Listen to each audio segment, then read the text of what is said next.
And they're off. You Decide is the quickest out of the gate. We the Hobby comes through on the inside, and now, guilty of having fun with some debut speed, rushes up to challenge You Decide. Then Rosa Parks fourth, 4 lengths off the pace. Pavel's Etoile is down on the inside, and Expect Love 3 deep, 2 clear of Abbey Theater. Freya's at the back of the field. It's You Decide passing the half-mile pole, 3/4 of a length to Guilty of Having Fun second. 2 more to We the Hobby third. Pavel's Etoile, Rosa Parks in between, now takes fourth clearly, and outside of her comes Expect Love, 4 lengths off You Decide, who's trying to shake loose. Then it's a big gap to Freya and Abbey Theater at the back. You Decide with 1/4 mile to go, maintains a comfortable lead. Rosa Parks swinging into action on the outside. We the Hobby in between horses. Pavel's Etoile and Guilty of Having Fun. Final furlong. You Decide going on very nicely, and You Decide is far too good. In fact, pours it on late. You Decide, a clear-cut W. She'll score by more than 5 lengths. Photo for second. We the Hobby and Pavel's Etoile, then Rosa Parks.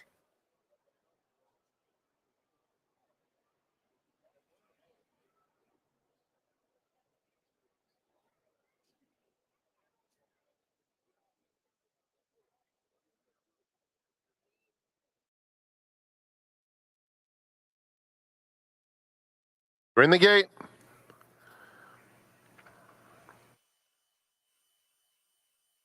And they're off. Rivoli, Devil Be Me on the outside. Clamp It in between them is up close too, and they're joined at the rail by Disco Tribute, who sprints up to vie for the lead. Ready to Pounce is at the back, 6 lengths off the leaders. It's Disco Tribute and Clamp It who go on with it, setting up a perfect trip for Devil Be Me, 2 off the pace in the clear while third. Then Rivoli with 4.5 to make up and Ready to Pounce inside of him. They pass the half-mile pole, and it's Armando Ayuso and Disco Tribute leading the way by 3/4 of a length. Clamp It trying to keep the pressure on, now just within ahead of him again at 3 furlongs to go. And now Clamp It puts his head in front. At the rail, Disco Tribute will have to battle back. Devil Be Me looming 3 deep in third. Another 3 lengths back, Ready to Pounce. And Rivoli, Clamp It, and Devil Be Me go on. Devil Be Me on the outside, Clamp It, and Disco Tribute fights on down at the rail. They're an 8th from home. And Devil Be Me has powered past Clamp It and Disco Tribute. Then Rivoli is next, past the 16th pole, and it's a Juan Hernandez double. Devil Be Me, far too good. Devil Be Me, handwritten, scores by almost 4. Clamp It and Disco Tribute.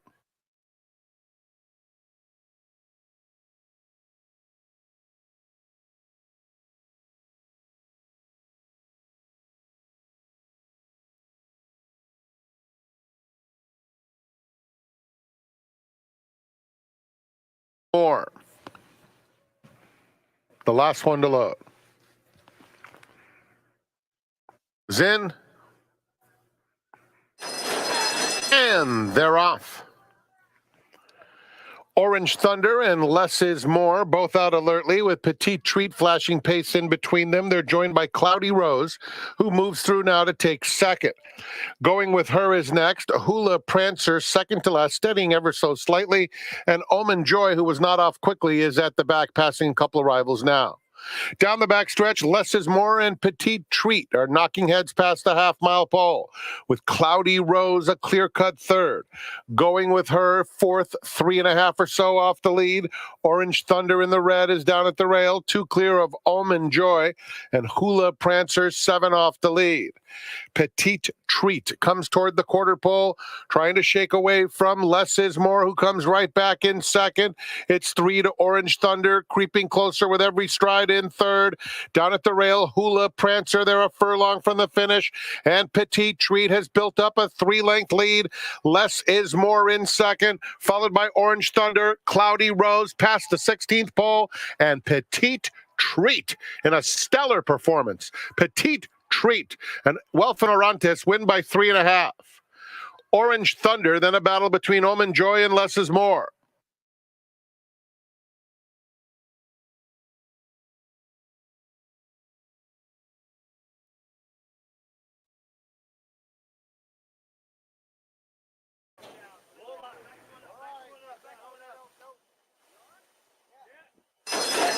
And they're off. Uncle Chili breaks beautifully and takes control at once. Majestic Palisades a joint second, with Caught in the Dark just inside of him, now taking that second spot. Blackbeard's Ghost is next, and Proud Racer is way back there, very green and far, far behind in his debut. It's Uncle Chili passing the half-mile pole shortly, joined by Blackbeard's Ghost. Blackbeard's Ghost speeds to the front. Uncle Chili ends up in a tracking spot second. Then Caught in the Dark third. Majestic Palisades is fourth. Pretty hard-ridden at this stage. 3 lengths off the lead, and a gap of 6. Proud Racer is getting underway. Less than 3/8 of a mile to go. And it is Blackbeard's Ghost and Uncle Chili heads apart, 3 lengths back. Majestic Palisades in third, and Proud Racer moving up outside of him, leaving Caught in the Dark at the back of the field. They turn for home. Blackbeard's Ghost on the inside, and Uncle Chili have been going at it. Blackbeard's Ghost hugs the rail and goes on very willingly. He has a 1.5 length lead on Uncle Chili. Long way to Majestic Palisades and Proud Racer. Blackbeard's Ghost in a sharp debut score. Wins it by 3 emphatic lengths.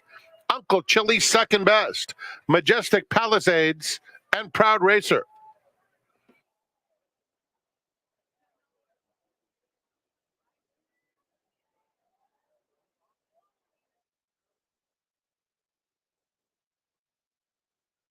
Rago. Spearfish.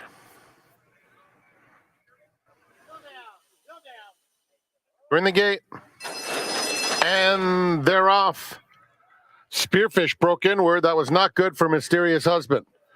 Middleburg is going out for the early lead. Travail comes away with some early gas too, and they're followed by Mysterious Husband, who's now in third. Dirago is eager along the rail, and outside of them comes Spearfish, the 2 trailers, Imagineer and Rostovsky. Compact group with a lap to go, and it's Middleburg setting the tempo. Middleburg has it a 1.5 lengths to Travail in second. Mysterious Husband.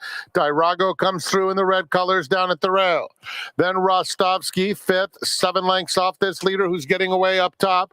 Spearfish is outside of him, and Imagineer. Juan Hernandez letting Middleburg go. He's got a 6-length lead suddenly. Travail is in second. A 1.5 lengths, Mysterious Husband. Dirago is comfortable in fourth. Then it's Rostovsky racing in the 5th spot, some 9 lengths off the lead, 2 clear of Spearfish and Imagineer. How far can Middleburg go? He's been in front with 4 lengths in front now. In second, Travail in second now, and on the outside comes Mysterious Husband. Rostovsky gets a cue, and Rostovsky takes fourth on the outside of Dirago, 3 lengths back to Imagineer and Spearfish. Middleburg's lead is 2 lengths. Rostovsky revving up on the outside of Mysterious Husband as the field turns for home. And Middleburg got a breather, goes on with a 2.5, 3-length cushion. Mysterious Husband trying his best, angling out for a final crack, and he's getting closer to Middleburg. Middleburg, 2-length lead. Mysterious Husband's just shifting about. Will he cost himself the W? It will be Middleburg. Holding off Mysterious Husband, Rostovsky, and Dirago.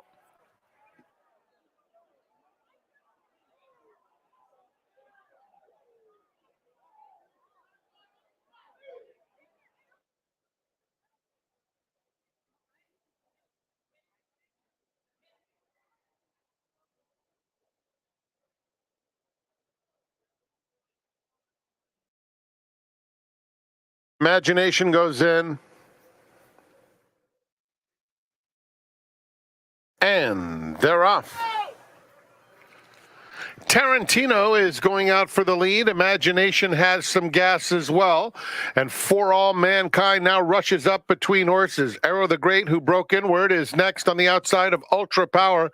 And American Admiral is at the back of the field. It's Tarantino going to the 6 furlong pole with pressure, though.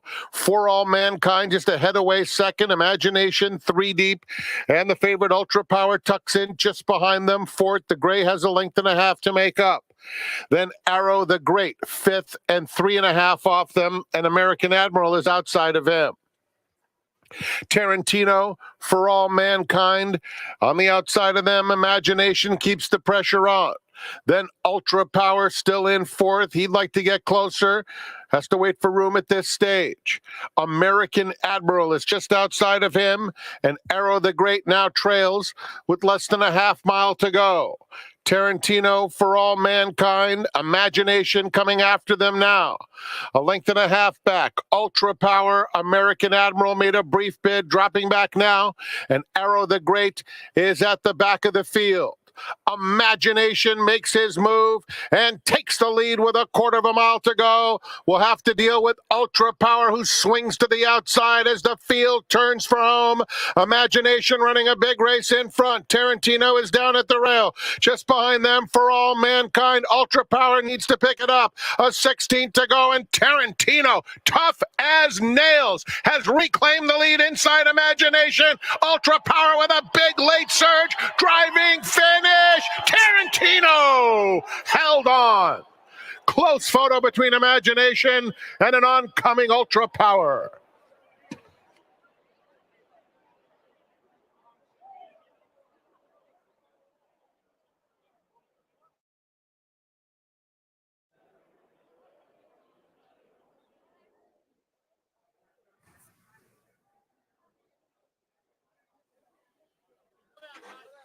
In the gate. And they're off in the Twilight Derby. And Curlin's Chaos is flashing that natural early speed. Windstock up close in the opening furlong, as is Rothschild, who moves up to take third. Atitlan is fourth through the early stages. Then comes Cathal in hand fifth, 5 lengths off the lead. Twirling Point is second to last, and Stretch Running Stay Hot at the back of the field. It's Curlin's Chaos with mild pressure from Windstock moving into the first turn. The pace is very reasonable. Rothschild is 3 deep. Atitlan is down at the rail in fourth. Then Cathal in the blue, 5 off the leaders. Stay Hot and Twirling Point next to one another. Curlin's Chaos takes them on to the backstretch, 3/4 of a length to Windstock. Atitlan is loaded along the rail in third. He's under a tight hold, and Rothschild just outside of him. They're followed by Cathal, fifth, still 4 lengths off the lead. Twirling Point and Stay Hot cruising along at the back. 6 lengths front to back. They're coming to the half-mile pole behind Curlin's Chaos, who has carved out all the fractions. Windstock and Rothschild second and third. Atitlan is down at the rail. Cathal, Twirling Point, no change in the running order. And Stay Hot has trailed throughout. Around the far turn, it is Curlin's Chaos at the rail. Rothschild turning up the heat on the outside, and Windstock in between them.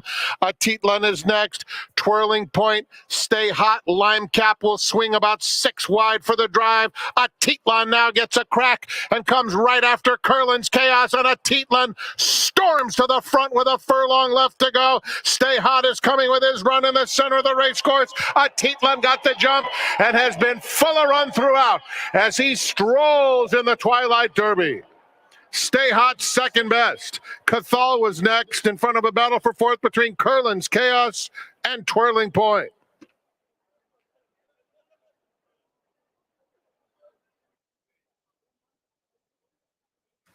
Eighth race. Late pick 3, $3 version. Scratch number 3, Chasing Rain.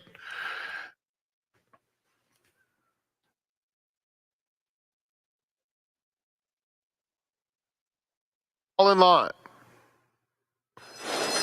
And they're off. The Big Chizola and Curry are the first 2 out of the gate.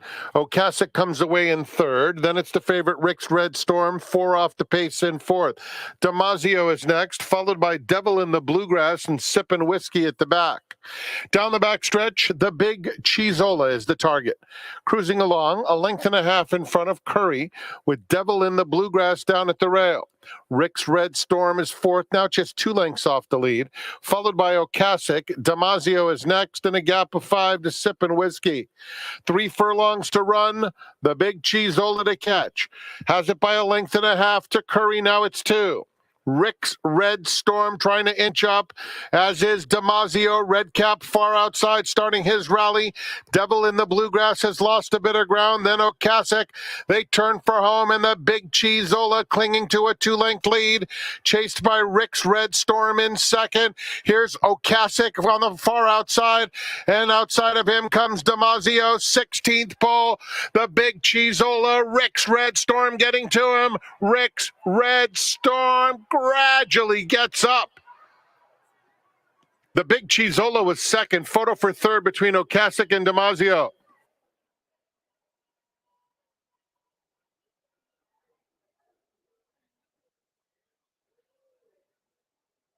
Okasik comes away in third. Then it's the favorite Rick's Red Storm, 4 off the pace in fourth. Damasio is next, followed by Devil.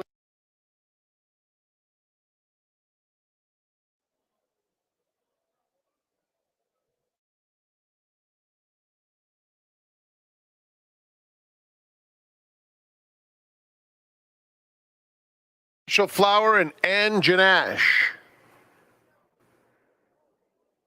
goes in.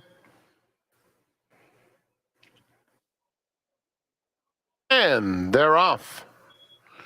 Very fast start for Irresistible Force along the inside. Special Flower has speed in the early going, and Annie's Joy is up close too. Third, but only 2 lengths off the lead. They're followed by Ange and Ash in fourth. Lovin' on the Run fifth, 6 lengths off the lead. Shin Jedi is second to last, and stretch running Shamrockin' has 9 lengths to make up on Irresistible Force, who goes down the hill with a 2-length advantage. Special Flower is in the second spot, a gap of 4 back to Annie's Joy in third. Then it's Lovin' on the Run. Ange and Ash is fifth on the outside, 7 or 8 lengths off the lead, 2 clear of Shin Jedi and Shamrockin'. A quarter of a mile to go. Special Flower turns up the pressure on the outside of Irresistible Force and is up to take the lead. Annie's Joy is swinging to the outside in third, followed by Ange and Ash in fourth. They're in the final furlong. Special Flower narrowly. Here comes Ange and Ash splitting rivals decisively in the final stages, and Annie's Joy on the outside. Ange and Ash with the momentum. Photo finish. That's too close to call. That's either Special Flower or Ange and Ash. Absolutely dead tight between those two in a thrilling conclusion to the ninth.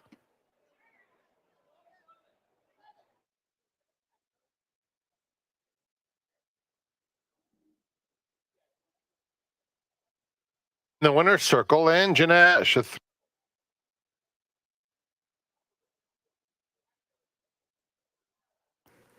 Bagliato. And here's Lone Scout. And they're off. Donner Lake, Spagliato at the rail. National Generose a little quicker and up to take the lead. Keen to Go is not far behind, but now being taken right to the back of the field as Lone Scout moves up to claim the second spot. John Dunbar and Flint Stroll are next. Spagliato is now taken back toward the rear of the field. On the outside of Keen to Go, and Kimmer trails 10 lengths front to back into the first turn. And it is National Genero and Antonio Fresu to carve out the fractions, leading a length and a half to Lone Scout in second. Then comes Donner Lake tucked in neatly at the rail in third. Flint Stroll and John Dunbar between rivals. It's another 3 back to Spagliato, who's just 6 off the pace. Down at the rail, Keen to Go and Kimmer. They move on to the backstretch. Pressure now for the front-running National Genero, as Donner Lake will have no part of that, and he's now on even terms with him.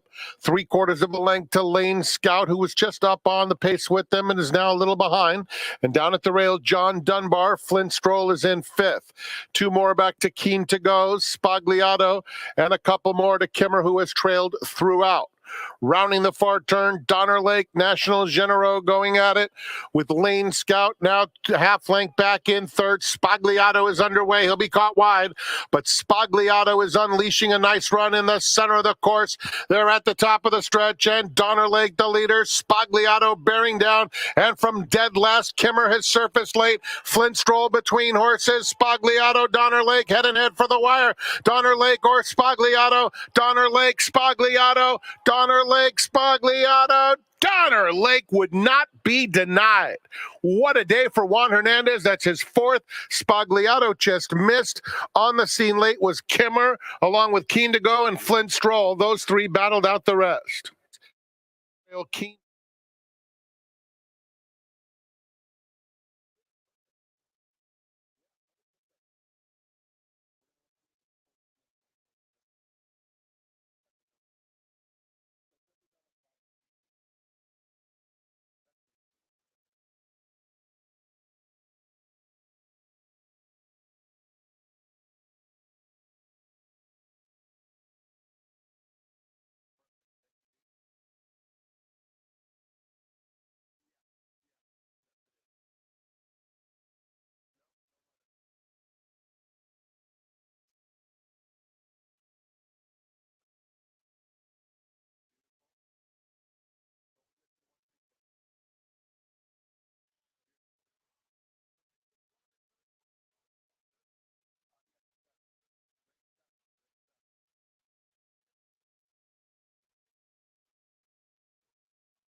Hi, everybody, and welcome to closing day of the Auto Meet here at the Great Race Place. My name is Tom Quigley, VIP Player Concierge, also your seminar host for the next 37 minutes or so.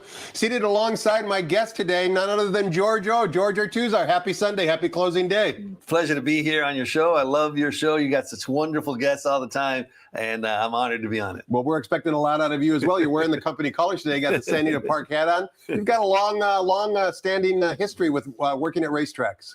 Yeah, for sure. My first job ever was at Hialeah Park back in Florida in its heyday. I mean, I'm talking about in the 70s. What a spectacular place that was or is. It's okay now, but in the 70s, it was absolutely spectacular. They had an aviary, reptiles. The walls were covered with ivy. The spiral staircases.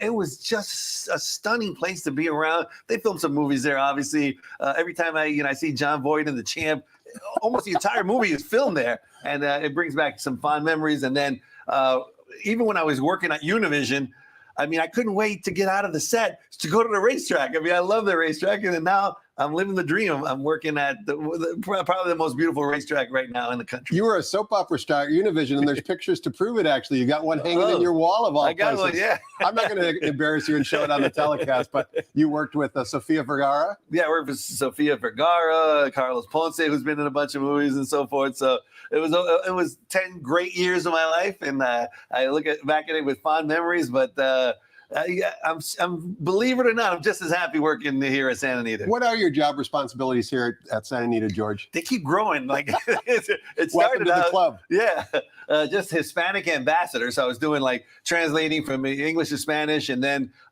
in marketing they kept continue to assign me more and more things. And that's a good sign. It's a great sign, and I love it. I bring a passion to my work, and I love working here. So hopefully it'll continue for many years to come. And you do the handicapping and analysis for the daily program as well. And one of the tools you use, George, is Thorograph in order to identify winners. Tell us why you like Thorograph so much. Well, here's the story. Before, going years back, It was the racing form. That was it. And it was like the track variant and the speed rating, and you added them together and you get a number, right? And then the buyer numbers Racing time came out only in the racing times.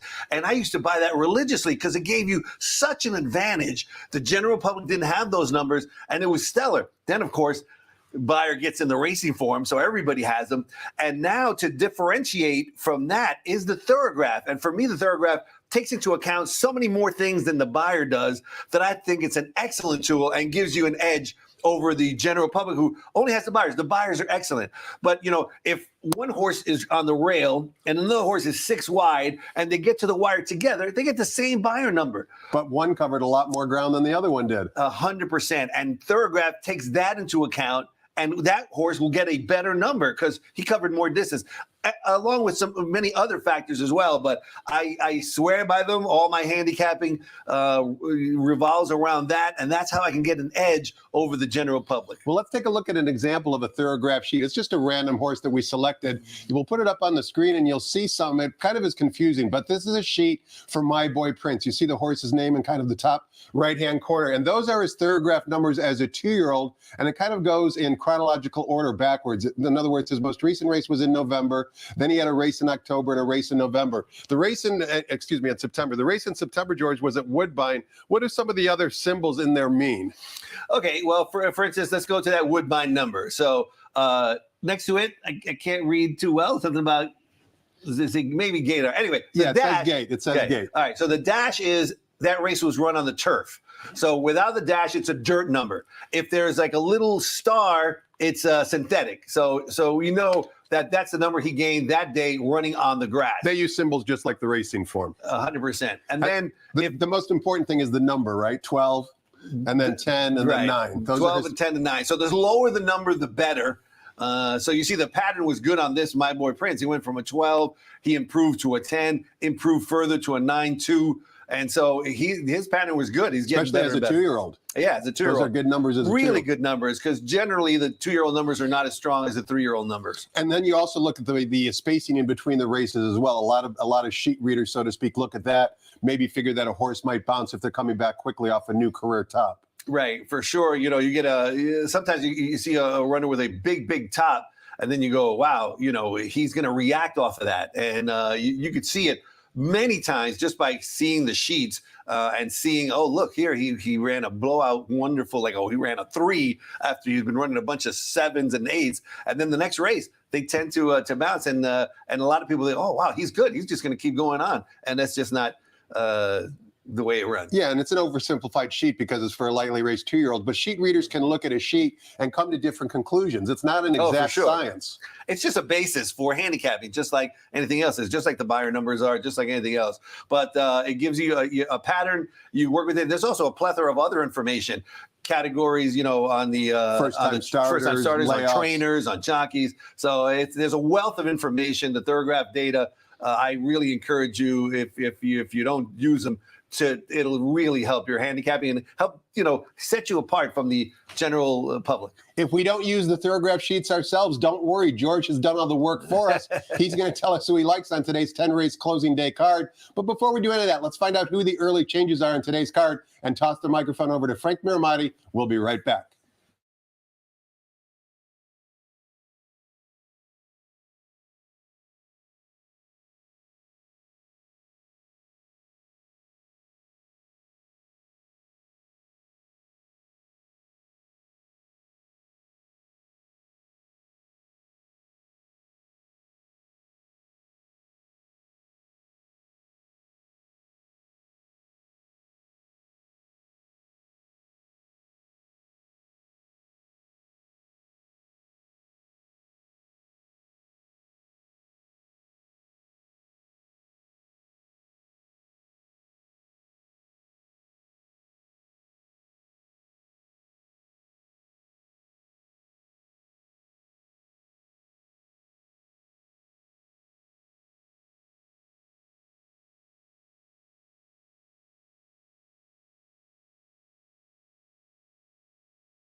Good afternoon and welcome to Santa Anita Park, the great race place. It's closing day.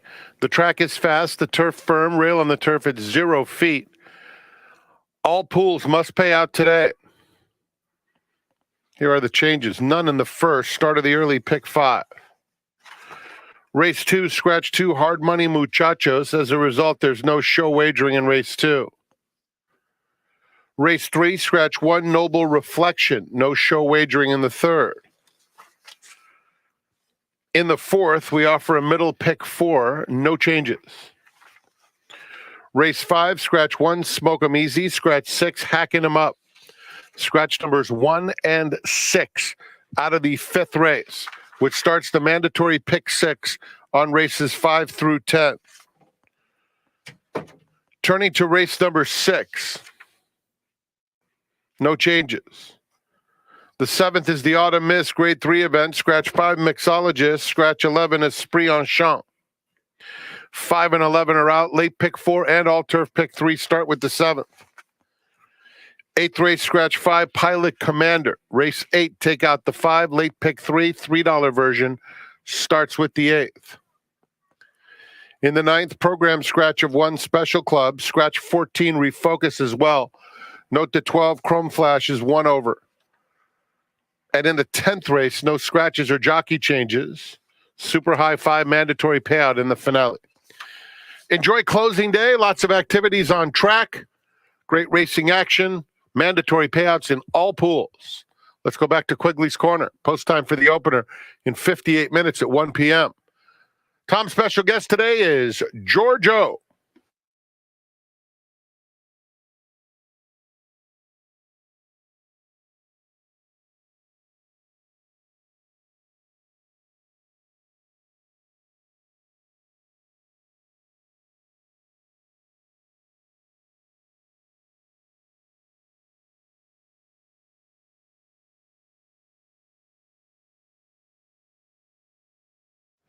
Welcome back. We're talking horses with George Ortuzar. He's a member of the Santa Anita Marketing Department. More importantly, he handicaps the races on a daily basis here at Santa Anita and puts his handicapping thoughts in the program. You can also find that online at santanita.com. We saw right coming out of the break, George, there, the pumpkin patch in the infield. Are you a big Halloween guy? Halloween is Thursday. Are you going to get dressed up as somebody? I usually do get dressed up, so we'll figure out what we're going to get dressed up as. But since I'm in marketing, I'd be remiss to not say what a great day we have as far as events. We got, of course, the pumpkin patch, the fall festival. A lot of the excitement in the infield is the wiener dog races. So Halloweener Fest. I don't know.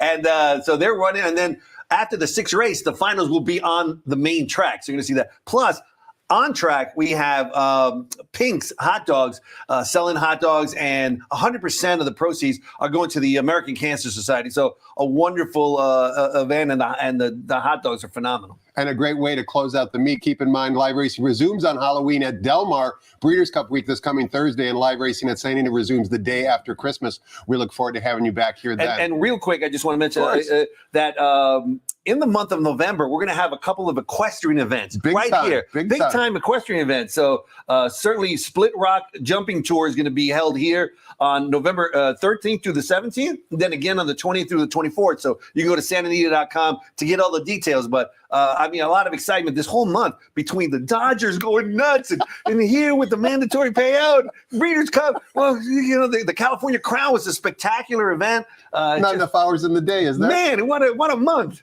Well, let's get down to business here, George, and try and find some winners and make some money so we have more money to bet on, to wager on the Breeders' Cup events next weekend. We kick things off here in race number 1, and as you've heard and seen, mandatory payouts in all pools, including the 50-cent early pick 5 that starts in race 1. Race 1 is a 1 1/8 on the turf course for maiden special weight Calbreds. Also take note, if you have the program in front of you, race 1 is named in honor of the Painters Local 1036 Star program. Part of the crowd in the infield there, George, 1,100 people are here as part of that program. Wow. They're in the infield, so certainly they're looking for some winners. Let's see if we can give them a winner. We've got a field of 5 in race 1. Fight Back is a first-time gelding and also the current 3-2 betting choice. Also take note, number 5, Miss Will, is a filly running against the boys. Who's going to win race 1? All right, well, I'm going to go with number 4, who is second choice. Number 4, Blame the Classic. And Blame the Classic, I think Brendan Galvin is sitting on the win. I mean, he's a really good trainer. This one has run second twice in a row. The race previous, he ran 11 on the Thorograph numbers. So the Thorograph data stamps him as having run the best race. He's got a little bit more tactical speed than my second choice, and that's why I'm giving him an edge, because speed wins at every track USA. It's just whenever you have speed, it's a huge advantage. I don't think there's a ton of early speed to go with Blame the Classic. He might get an easy lead with Victor Espinosa, who likes to win on the lead, and I'm picking him as my top pick. Fight Back just got the ultimate equipment change, and that certainly can help. Fresh, you got a chance to ride him and know him last time out when he finished right behind Blame the Classic. So maybe the gelding will be enough to put him over the edge and turn the tables on Blame the Classic. But those are the two I like. Pretty chalky. But I'm leaving out Miss Will, and I'm going with 4-1 Exacta. And Victor Espinosa, you mentioned, rides your top choice in the race, George. Blame the Classic. Victor only has 11 mounts so far at this meet, but he's made the most of them. 2 wins, 2 seconds, and a third. 5 for 11 in the money. We'll see if Victor can add to those impressive stats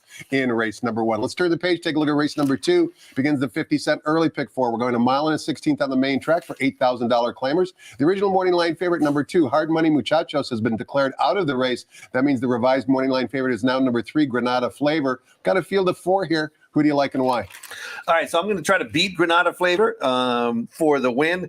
Certainly has the best Thorograph numbers, overall Thorograph numbers by far. But again, I think I was asked, is that your only handicapping angle? I use the Thorograph numbers, but it's also important to play it in tandem with the racing form. I think it's key, because you need to try to spot who's got speed, if there's a lone speed, if there's going to be a speed duel, so all that has to come into to factor. And I think Granada Flavor doesn't have enough speed to get the lead. I think he's going to stalk and maybe come from out of it. But who does definitely have speed is number 4, Tom and Jazzy. And Tom, did you bet horses? I bet a lot of George horses. I don't know if you bet Tom horses. I think there's a horse named Giorgio, isn't there? Named in your honor. All right, so Tom and Jazzy last race went right to the lead and then stopped. And they go, wow, how can you bet that horse? He ran a 17 on the Thorograph numbers.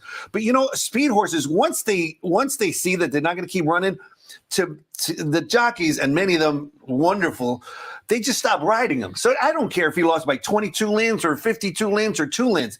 He showed really good speed, didn't have it that day, and I'm sure that Pereira gave up on him. But I've seen time and time again this line win races. They go out to the lead, and once they don't have it, they just stop. And a lot of people just discard them because they go, oh, I lost by 22 lengths.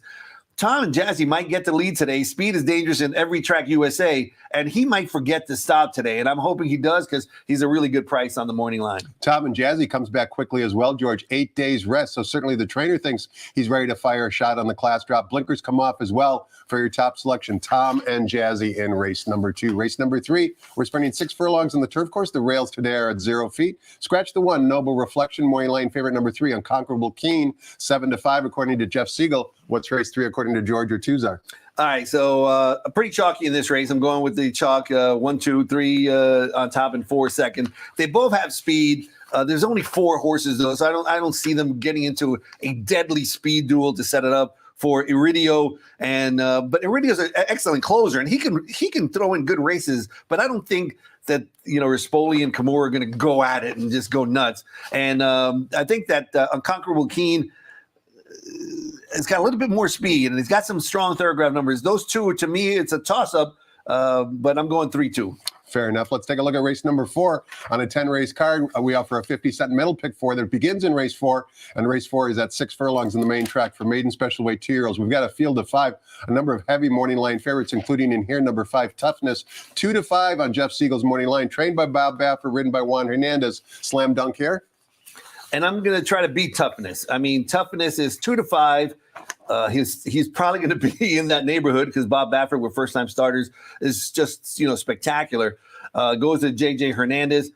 I don't see those blazing works for Toughness. He's got a bullet here, a bullet there, some decent ones, but not those typical Bob Baffert monster works in the morning. And he tries to work them as fast as he can. And this one just hasn't been delivering that much. However, I think there's a cougar in this race. Number 2, Mellencamp. And this one also trained by Bob Baffert. But the difference is you're getting 8-1. So, I mean, what a difference in price. How about the workout pattern on this one? Excellent. That last one was probably a maintenance work, but on October 12th, third best of 82. I saw the work on October 5th, scintillating work, best of 67. He looks like one of those Bob Baffert workers. They paid $775,000 for him, as opposed to Toughness, where they only paid $100,000.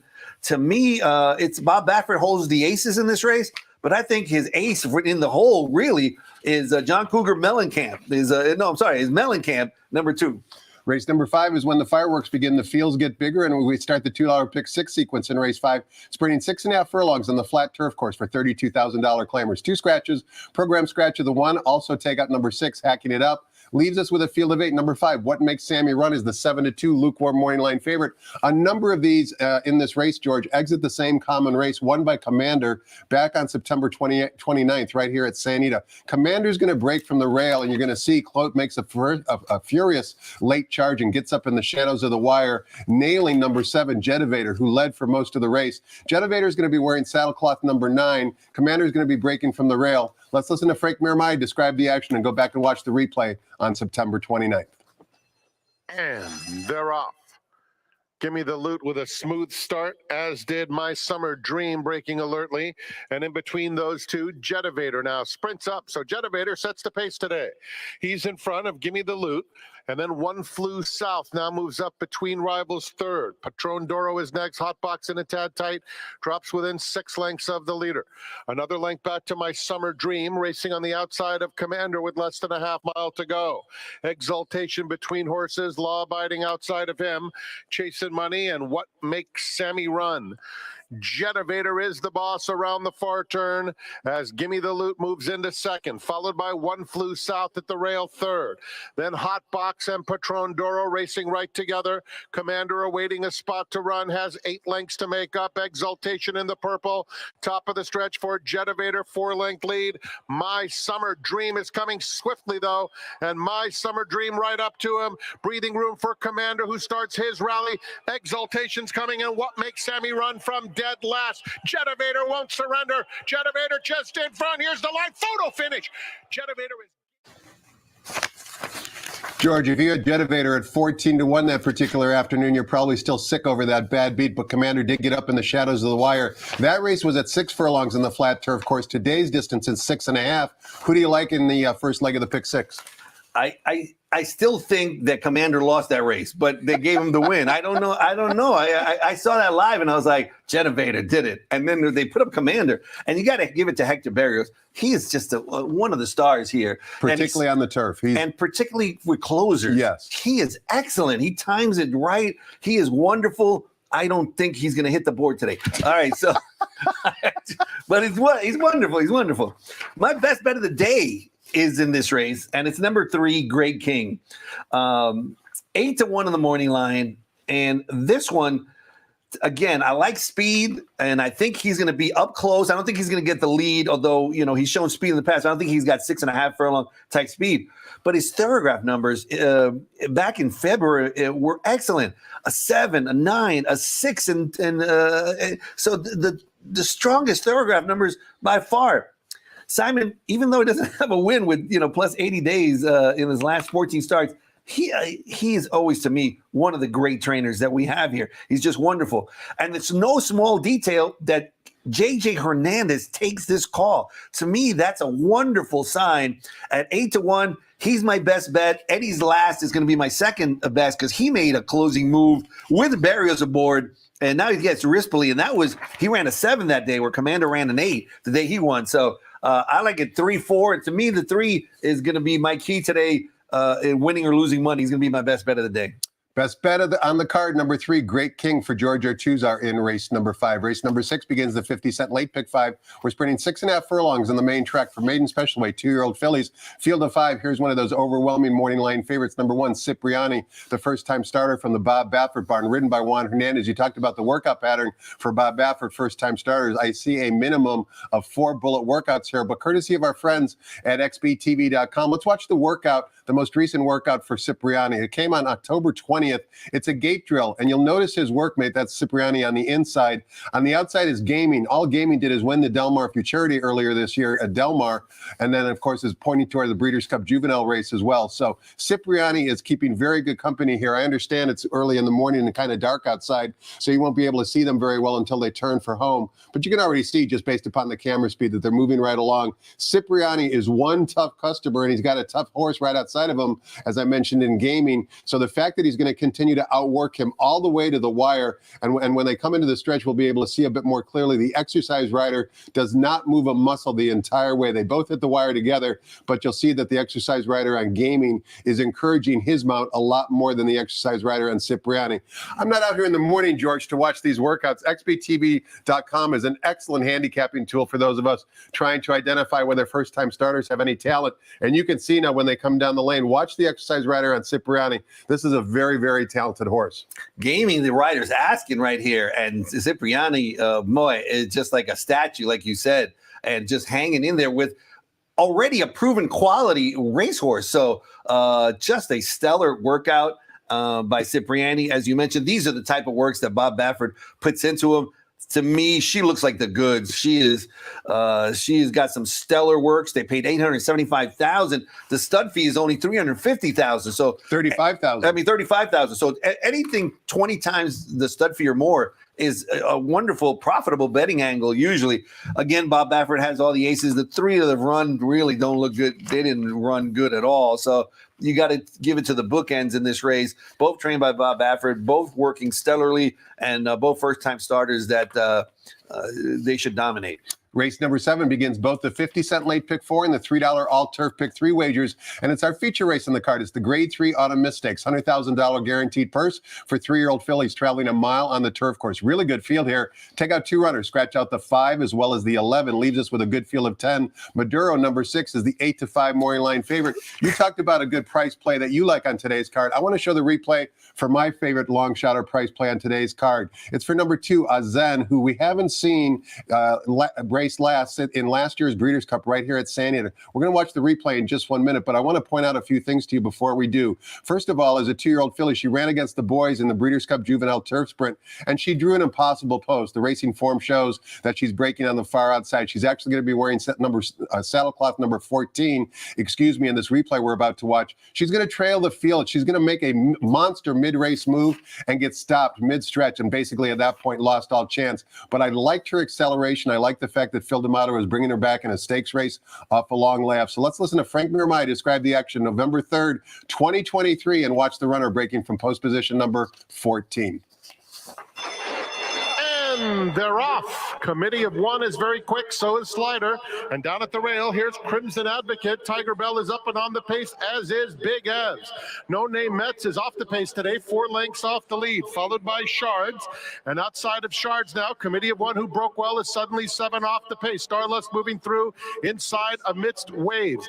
They are followed by Valiant Force on the outside of Cherry Blossom, and ASEAN is at the back of the field around the far turn, and it's Crimson Advocate just in front, about a half length to Big Evs, pressing in second, 3 to Tiger Bell third. No Name Metz is on the inside of Slider, and they're followed by Starlust and Shards coming toward the 8-pole, and Big Evs on the outside looming menacingly. Starlust is starting to close strong ground. Crimson Advocate along the inside. Cherry Blossom has surfaced later on the far outside. Valiant Force is flying at Big Evs. Big Evs, Valiant Force. Big Evs has won. Some classy 2-year-olds in that replay we just watched, George, and the filly running against the boys. I like her a lot today at 15-1. Really good betting race. You're going in a different direction. Yeah, I'm going with Maduro because Azan looked good. Maduro has been looking great throughout her career and loves this turf course. Loves it. And we talk about patterns on the third graph sheets. Okay, she started out with a win at 11, then ran a 10, a 9-2, a 9, a 7. She just keeps getting better and better with each and every race. She is always comes with it. Never been out of the money. 4 out of 6 of her starts have been wins. Loves it here. Training well. Peter Urton is doing really well. Fresu as well. Just all things point to Maduro all the others, including Zayn, better have their running shoes on, because Medora, she is really she's a star in my eyes, and she's done it against tough competition. She won a grade 3.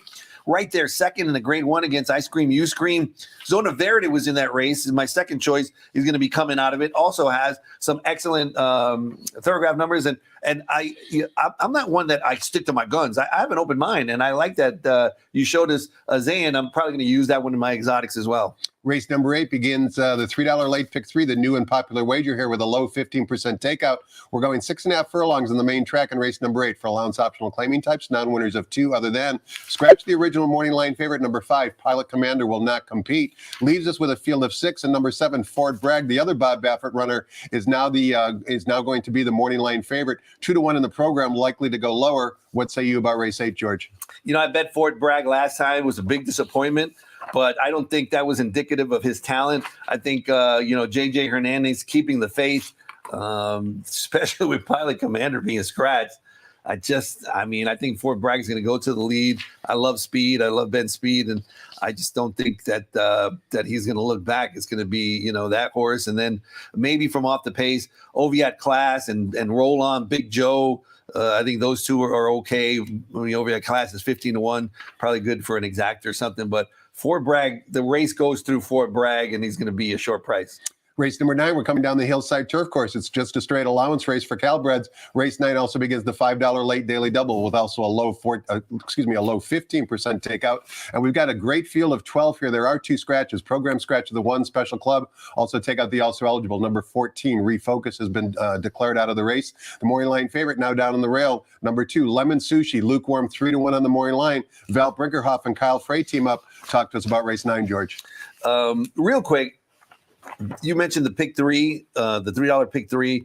This race starts the $5 daily double. We added the $2 pick 6. All these new bets that are coming, really well received, I think, by the public. I mean, I've talked to a lot of people, and all 3 of those have really been a positive. You know this, George. The management team here likes to play the horses as well. That's they true. Do that not necessarily during work hours, but after work hours and when they don't have to work so hard as they do every day.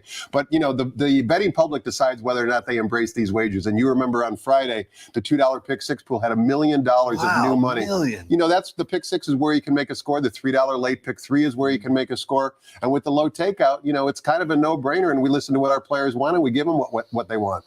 Yeah, and I'm glad like you said, that we do have management that does listen to the players, because there's some teams around the country that don't. So I'm glad that we are really blessed with a wonderful management team that does listen to the public.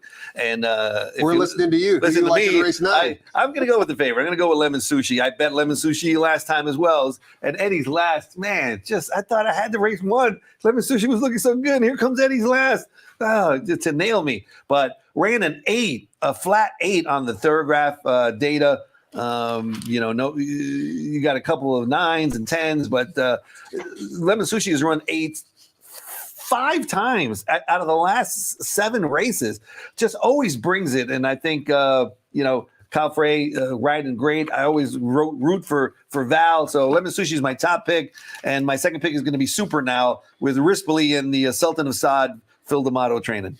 We close out the day, we close out the week, and we close out the autumn meet in race number 10, offering $1 super high 5 wagering with a mandatory payout. Once again, we're spreading 6.5 furlongs on the flat turf course for maiden special weights. A good field of 11 here. The morning line favorite, who's also a first-time gelding, is number 2. Money Makes Money, 5-2 on the morning line. We need a winner to close it out, George. Who's it going to be? All right. Well, I'm going to go with Money Makes Money.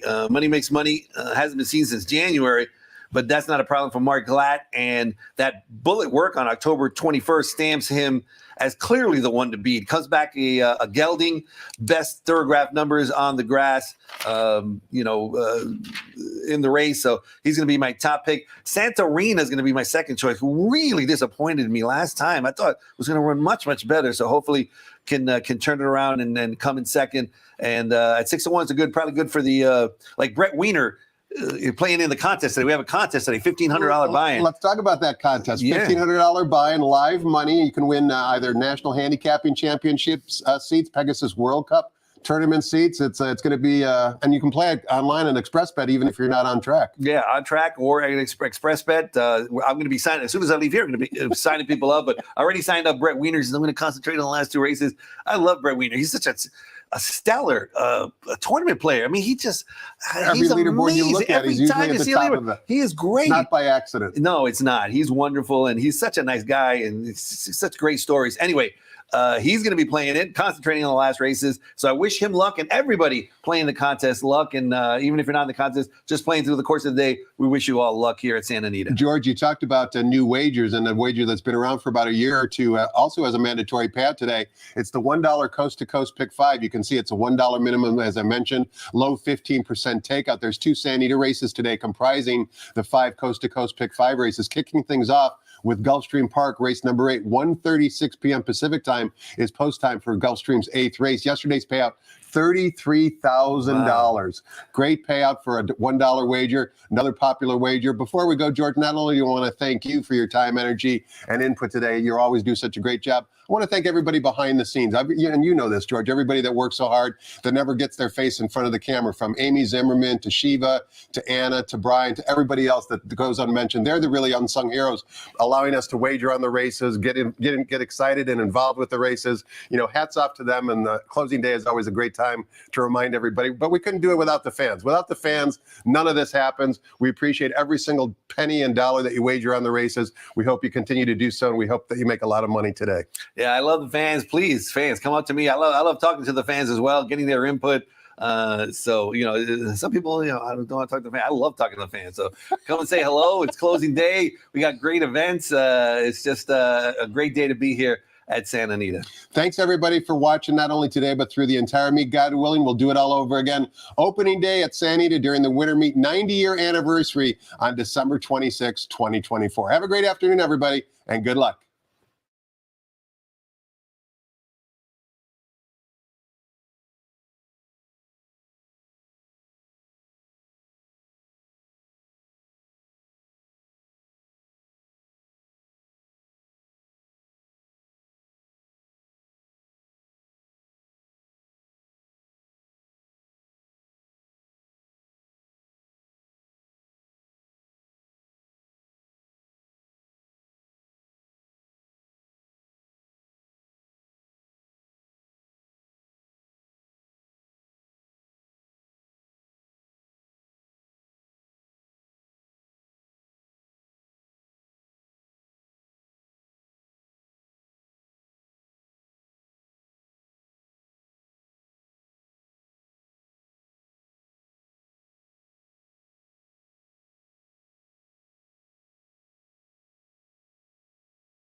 Ladies and gentlemen, please rise for our national anthem.